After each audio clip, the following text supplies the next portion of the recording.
विद्यार्थी मित्रांनो, सह्याद्री ट्युटोरियल्समध्ये तुमचं स्वागत आहे. 30 तारीख आहे आज. ओके, आणि कॅप राऊंड 2 दुपारी 3 वाजेपर्यंत तुम्हाला मिळालेलं ॲडमिशन तुम्हाला कन्फर्म करायचं आहे. ओके, जर नाही केलं तर तुम्हाला स्पॉट राऊंडची वाट बघावी लागेल. बरोबर आहे. आणि बऱ्याच मुलांचं प्लॅनिंग आहे की त्यांना स्पॉट राऊंडसाठी ट्राय करायचं आहे. लक्षात घ्या, एक गोष्ट लक्षात घ्या, मला काय म्हणायचं आहे की स्पॉट राऊंडसाठी तुम्ही जर ट्राय करायचा विचार करत असाल तर तुम्ही रिस्क घेताय. ही रियालिटी आहे, लक्षात घ्या. कारण जस्ट मला तुम्हाला एक एक्झाम्पल द्यायचं आहे. मी कुठल्याही कॉलेजचं नाव घेणार नाही आहे. माझ्या क्लासमध्ये एक स्टुडंट आलाय, मला नवीन जॉईन झालाय, तो रिपीट करतोय.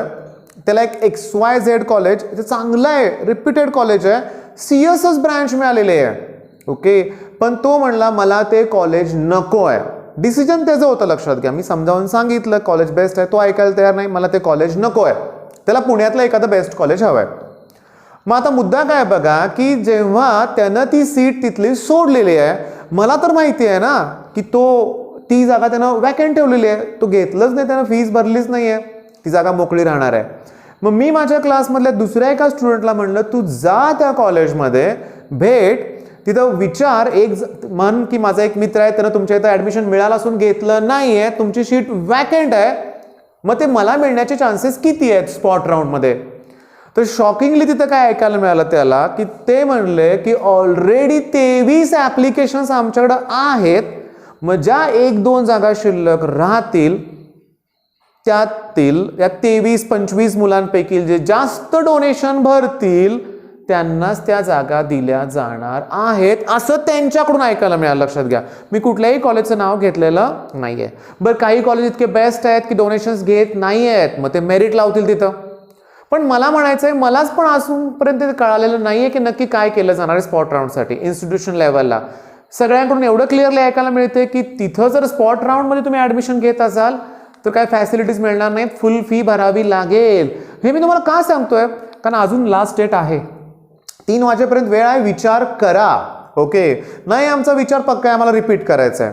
मी तुम्हाला सांगू का, माझ्याकडे 3 ते 4 मुलं ऑफलाईन इथं आलेत रिपीट करण्यासाठी. ओके, पण मी ऑब्झर्व केलंय की गेल्या 3-4 महिन्यात त्यांनी काही अभ्यास केलेला नाहीये. बऱ्याच मुलांची अशीच अवस्था आहे. ओके, बघू पहिल्या राऊंडला कुठं मिळतंय का, बघूया दुसऱ्या राऊंडला कुठं मिळतंय का, बघू अजून स्पॉट राऊंडला, असाच मुलं विचार करत थांबलेत, अजून अभ्यास पण सुरुवात नाही केला. आता रिपीट करायचं आज ठरतंय. ओके, मग चला सुरुवात करूया. अवघड आहे, इम्पॉसिबल नाही आहे, पण अवघड आहे. इथं काय माहिती आहे का, एक स्ट्रॅटेजी तुम्हाला फॉलो करावं लागेल, खूप कष्ट घ्यावे लागतील. एका रिपीटर मुलाला माझ्याकडे विचारलं, मी तुला काय आवडतं खेळायला, मला सर मला क्रिकेट खूप आवडतं. मग मी त्याला म्हटलं 4 महिने क्रिकेटच्या बॅटला हात नाही लावायचा जोपर्यंत CET होत नाही तोपर्यंत. का? अरे आयुष्यातलं 1 वर्ष महत्वाचं तुम्ही देताय CET साठी, रिपीट करताय, लक्षात घ्या, मग रिझल्ट बेस्टच मिळाला पाहिजे. मी तणाव देत नाही कोणाला, लक्षात घ्या, पण मी त्यांना स्पष्ट सांगतो की तुम्हाला प्रचंड शिस्तीत राहावं लागेल, दिवसभर अभ्यास करावा लागेल. लक्षात घ्या, आता माझ्याकडे एक ऑलरेडी MBBS साठी रिपीट करणारा मुलगा होता, ओंकार चव्हाण त्याचं नाव होतं. मी तुम्हाला सांगू का, डेली ना जवळजवळ 18 तास त्याचा अभ्यास व्हायचा, का टार्गेटच होतं ना, नीटसाठी रिपीट करतोय आपण, सोपी एक्झाम नाही आहे. आणि सांगू का तुम्हाला, लक्षात घ्या, रोज 400-500 नाही 700च्या आसपास त्याच्या MCQ सॉल्व्ह व्हायच्या. इतका तो ब्रिलियंट होता, तो करायचा बळावून. लक्षात घ्या, मग तुम्हाला जर रिपीट करायचं असेल तर कष्ट घ्यायची तयारी पाहिजे, सिरियसली पाहिजे. लक्षात घ्या, आणि मिळालेलं ॲडमिशन तुम्ही सोडताय, बऱ्यापैकी चांगले कॉलेजेस असताना देखील मुलं स्किप करतायत, राहू दे रिपीट करायचं म्हणतायत. बाळांनो, आरामात काही मिळणार नाहीये, रिपीट करा, काय हरकत नाही, पण कष्ट प्रॉपर करा. आता कसं केलं पाहिजे, एक लक्षात घ्या, आता मी सगळं जे करतोय ना, हे जे सांगतोय ना तुम्हाला, ही केस स्टडी म्हणतो ना आपण, म्हणजे विद्यार्थ्यांशी बोलूनच मी हे सगळं ऑब्झर्व केलं आणि तुमच्याशी बोलतोय. मी विचारतो मुलांना, चला ठीक आहे, तुम्हाला याच्यातलं सगळ्यात अवघड काय वाटतं, तर 50% मुलं म्हणतायत फिजिक्स खूप टफ जात आहे आणि 50% म्हणतायत केमिस्ट्री. ओके, मान्य आहे, चला ठीक आहे. मॅथ्स कोणी म्हणत नाहीये की मॅथ्स अवघड आहे म्हणून, बरं का, लक्षात घ्या. पण मी तुम्हाला सजेस्ट काय करतोय बघा, की तुमचा 50% निम्मा वेळ मॅथ्सला गेला पाहिजे रोज, जर तुम्हाला रिपीट करायचं असेल तर. मित्रांनो, रिपीटरसाठी मी वेगळी स्ट्रॅटेजी पुन्हा बनवेन. आज महत्त्वाचा मुद्दा आहे की मिळालेलं ॲडमिशन घ्यायचं का नाही. 8 वाजलेत आता, लक्षात घ्या, दुपारी 3 पर्यंत वेळ आहे. आणि एक लक्षात घ्या, कुणालाही विचारत बसू नका, मला विचारू नका, आई वडिलांना विचारू नका, पण त्यांचा सल्ला तर घ्या ना, त्यांची काय इच्छा आहे ते पण बघा. पण निर्णय तुम्हाला घ्यायचा आहे. लक्षात घ्या की रिपीट करायचं आहे का मिळालेलं ऍडमिशन कन्फर्म करायचं आहे, हे डिसिजन तुम्हाला घ्यायचं आहे. आणि बघा, आयुष्यात डिसिजन मेकिंग पॉवरच महत्वाची असते. लक्षात घ्या, योग्य वेळेस योग्य निर्णय घ्यायचा असतो. लक्षात घ्या. पण होतंय काय बघा, ही रिपीटर्स कोण आहेत ना, मी एक्सप्लेन करतो बरं का.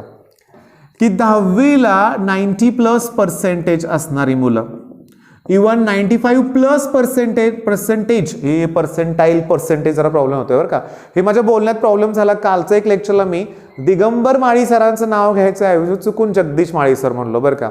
जगदीश वाघ सर आहेत, माझे मित्र आहेत दोघं पण. लक्षात घ्या, पण गडबडीत माझ्याकडून ती चूक झाली आणि एका मुलानं पकडली पण तू चूक. लक्षात घ्या. आभार, तुम्ही एवढं मन लावून व्हिडिओ ऐकता याच्याबद्दल. लक्षात घ्या. ओके, ही मुलं रिपीट करतायत. माझ्याकडे एक स्टुडंट मला भेटायला आला होता, लांबून म्हणूया आपण, त्याला तर 10वीला म्हणूया आपण बाळांनो, शॉकिंगली सांगतो, क्लोज टू 99% मार्क होते.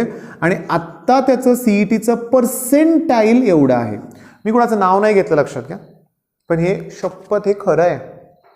अरे आमच्या इथं पण मी 10 ते 12% मुलं बघितलेत की ज्यांना 10th स्टँडर्डला एवढे मार्क होते म्हणूया आपण. का झालं असं? मग जेईची प्रिपरेशन करत होते, जेईतच वेळ गेला, बोर्डची एक्झाम आली, फर्स्ट जेईचा अटेम्प्ट, त्यात कमी स्कोर झाला, ते टेन्शन वेगळं, बोर्डचा अभ्यास अजून झाला नाही त्याचं टेन्शन वेगळं, धड काही झालं नाही म्हणून तो स्कोर कमी आलाय. फक्त तणाव. तर तणावात बिलकुल राहायचं नाहीये, एक टार्गेट ठेवायचंच आहे. लक्षात घ्या. मग होतं काय, ही मुलं रिपीट करतायत.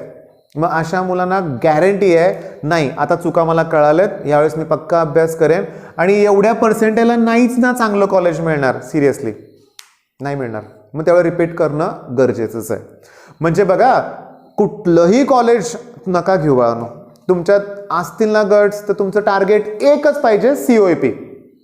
ओके, सगळ्यात मोठं टार्गेट VJTI, सरदार पटेल अशा कॉलेजेसमध्ये मला ॲडमिशन्स हवं आहे. मी एकदा सांगितलेली गोष्ट परत रिपीट करतो बघा, की ही कॉलेजेस बेस्ट आहेत असं नाही आहे, तिथं येणारे प्रत्येक स्टुडंट बेस्ट आहे. लक्षात घ्या. तर VIT सारखं कॉलेज जबरदस्त आहे, ॲक्टिव्हिटीज वगैरे इतक्या घेतल्या, तुमची पर्सनॅलिटी ओव्हरऑल डेव्हलप होणार आहे. साहजिक आहे, प्लेसमेंट तर होणारच रे बाळांनो अशा ठिकाणी. आणि एक वेगळ्याच वातावरणात तुम्ही 4 वर्ष राहणार आहे, जिथं कॉम्पिटिशन पण असणार आहे, तुमच्यापेक्षा छान असे हुशार मुलं तुमचे मित्र असणार आहेत म्हणूया आपण, आणि ते वेगळंच जग असणार. लक्षात घ्या. म्हणजे आता COEP सारख्या ठिकाणी वेगवेगळ्या कॉम्पिटिशन त्यांच्या असतात बरं का बाळांनो. प्रत्येकाला चान्स मिळतो थोडक्यात म्हणूया आपण. ओके, म्हणजे थोडक्यात काय, तुमचं अशी केस असेल तर रिपीट करा बाळांनो, काय विचार करू नका. ओके, आणि इम्पल्स बॅच आहे तुमच्यासाठी. प्रत्येक टॉपिक जो आता होतं काय बघा, की आता हे नवीन बुक तुम्हाला रिपीट करायचं म्हणलं तर हे बुक फॉलो करावं लागणार आहे. ओके, त्यात डिलीटेड पोर्शन कट करावं लागणार आहे, नवीन पोर्शन ऍड होतोय. अशा वेळेस ऑफलाईन क्लासेसमध्ये तुमचं सगळं होणार आहे का? बरं, जेवढं येते तेवढंच मला बघायचं आहे. मग अशा वेळेस इम्पल्स बॅच शिवाय पर्याय नाही आहे. ओके, ऍड मी करणारच आहे, जे बेस्ट आहे मी सगळ्यांना सांगणारच आहे. लक्षात घ्या. इम्पल्स बॅचमध्ये मी पण लेक्चर्स डेली अपलोड करतोय. आता गेले 2-3 दिवसापासून पुन्हा सुरू झालेलं आहे. बेस्ट लेक्चर्स असणार आहेत सगळे. त्याची लिंक मी डिस्क्रिप्शन देण्याचा प्रयत्न करेन, नाहीतर तुम्ही इम्पल्स बॅच हे चॅनलच आहे ते बघा, त्याच्यावर डेमो लेक्चर्स तुम्हाला मिळतील आणि लवकरात लवकर डिसिजन घ्याच तुम्ही. आणि हो, M1 बॅचला डेली ॲडमिशन्स होत आहेत. लक्षात घ्या. पण थोडंसं काय होतं की तुम्ही जेव्हा पैसे भरताय, तुम्ही ते स्क्रीनशॉट पाठवताय ना, लगेच तुम्हाला ग्रुपमध्ये घ्यायला जमत नाही, आम्हाला थोडासा वेळ लागतोय, 4-5 तास लागतात. पॅनिक वगैरे होऊ नका. लक्षात घ्या, काही प्रॉब्लेम येणार नाही तुम्हाला. तुम्ही ग्रुपमध्ये ॲड केले जातील, तुम्हाला पाठिंबाचे व्हिडिओ सुद्धा दिले जातील. लक्षात घ्या. ओके, आणि नंतर एकदा का पोर्शन क्लिअर झाला की PYQ सुद्धा घेतले जातील M1 साठी बरं का. पण मधल्या वेळेत मी ग्राफिक्सचे पण व्हिडिओ प्रोव्हाइड केलेले होते. लक्षात घ्या. म्हणजे M1 आणि थोडंफार ग्राफिक्स आम्ही त्यात घेणार आहे, पण M1 कम्प्लीट. लक्षात घ्या. मग विद्यार्थी मित्रांनो, आयुष्यातला अतिशय महत्त्वाचा डिसिजन घ्यायचा आहे तुम्हाला म्हणूया आपण, की रिपीट करायचं का नाही, योग्य प्रकारे घ्या. पण जर घेतलं डिसिजन तर तुम्ही फुल ताकदीनं अभ्यास केला पाहिजे. ओके, काउन्सिलिंगसाठी डायरेक्टली मुलं मला भेटायला येतात, मी वेळ देतो मुलांना. लक्षात घ्या, कारण माझी इच्छा असते की नुकसान कुणाचं व्हायला नको, योग्य तो निर्णय घ्यायचा. मी बऱ्यापैकी म्हणजे तुम्ही माझे व्हिडिओ जर बघितले असतील, तुम्ही आता सबस्क्रायबर आहातच. लक्षात घ्या, तुम्हाला माहिती आहे की मी तुमच्या लेवलनंच विचार करून शिकवतो प्रत्येक पॉईंट. चला, आता विद्यार्थी काय विचार करत असेल, मग त्याला कुठले पॉईंट्स घेतले पाहिजेत. मग इम्पल्स बॅचमध्ये आम्ही तसंच करणार आहे की आता या स्टेजला काय केलं पाहिजे, असं पूर्ण प्लॅनिंग असणार आहे. वीकली टेस्ट त्या तर असणारच आहेत, पुन्हा फुल मॉक टेस्ट नंतर त्याही असणार आहेत. क्रॅश कोर्स सुद्धा तुम्हाला ते कदाचित अवेलेबल याच फीमध्ये करून दिला जाईल. लक्षात घ्या. पण या सगळ्या बेस्ट गोष्टी आहेत, त्याचा फायदा करून घ्या मित्रांनो, लक्षात घ्या. ओके. आणि आता बघा मी सांगतोय अप्लाइड मेकॅनिक्स, ठीक आहे, ड्रॉइंग, M1, फिजिक्स, केमिस्ट्री. बाळांनो जेव्हा तुम्ही इंजिनिअरिंगच्या फर्स्ट सेमेस्टरला कुठल्याही कॉलेजमध्ये ॲडमिशन आता घेतलेलं असेल, ऑनलाईन लेक्चर सुरू होतील किंवा ऑफलाईन सुरू होतील, तुमचं तिथंही टार्गेट पाहिजे की मला कॉलेजमध्ये टॉप यायचं. का? बरेचसे मुलं विचारतात सर यावर्षी मी NTC घेतोय, नेक्स्ट इयर मला ब्रांच चेंज करून मिळेल का? मिळेल ना. पण मगाशी मी सांगितलं तसं एका जागासाठी जर 25 ॲप्लिकेशन ऑलरेडी पेंडिंग असतील, तसं तिथं पण होणार आहे. ब्रांच चेंज करून CSच प्रत्येकाला हवी आहे ना, त्यामुळे तिथेही तुम्ही टॉपमध्ये राहायला पाहिजे. मी तुम्हाला हिंट काय देतोय बघा, की इंजिनिअरिंगला ना टर्मवर्क खूप मार्काला असतं बाळांनो, त्यामुळे तुमचं एक इम्प्रेशन पडलं पाहिजे. आता 11वी-12वीत खूप झालं ते वन साईड कट किंवा केस वाढवणं, कसंही राहणं. बस आता तुम्ही जर इंजिनिअरिंगला ॲडमिशन घेतलं असेल तर आजपासून तुम्ही अगदी इंजिनिअरसारखं राहा. ओके. कॉलेज आता युनिफॉर्म असतात, ती एक चांगली गोष्ट लक्षात घ्या. पण बऱ्याचशा गोष्टी आहेत, तुमचं शिक्षकावर चांगलं इम्प्रेशन पाहिजे, तुम्हाला नावानिशी शिक्षकांनी ओळखलं पाहिजे. चला हे नाव ना, हा विद्यार्थी बेस्ट आहे, दिले मार्क. अरे मार्क तर शिक्षकांच्या हातात असतात ना. आणि अजून सांगतो, ह्या 5 सब्जेक्टपैकी एक जरी सब्जेक्ट तुम्ही 90+ कडे केला ना, म्हणजे आता काही ठिकाणी 50 मार्काचे पेपर असतात, म्हणजे ठीक आहे 90% म्हणूया आपण, तर आपोआप तुम्हाला फर्स्ट क्लास मिळून जाईल, डिस्टिंक्शन मिळून जाईल. बाकी विषयात नुसतं 5 झालं, एकाच जरी पुढे गेला तरी डिस्टिंक्शनमध्ये जाल, तुम्ही लक्षात घ्या. मग अशा वेळेस हे ज्या कंपनीज रिक्रुटमेंट करतात ना, त्यावेळी तुम्हाला 4 वर्षाचं रेकॉर्ड चेक करतात ना, बॅक नसायला पाहिजे. ओके. ओव्हरऑल कायम फर्स्ट क्लास पाहिजे. मग ह्या क्रायटेरियाचा आत्तापासून विचार करा, अभ्यासाला सुरुवात करा. ठीक आहे, मग बेस्ट ऑफ लक. धन्यवाद.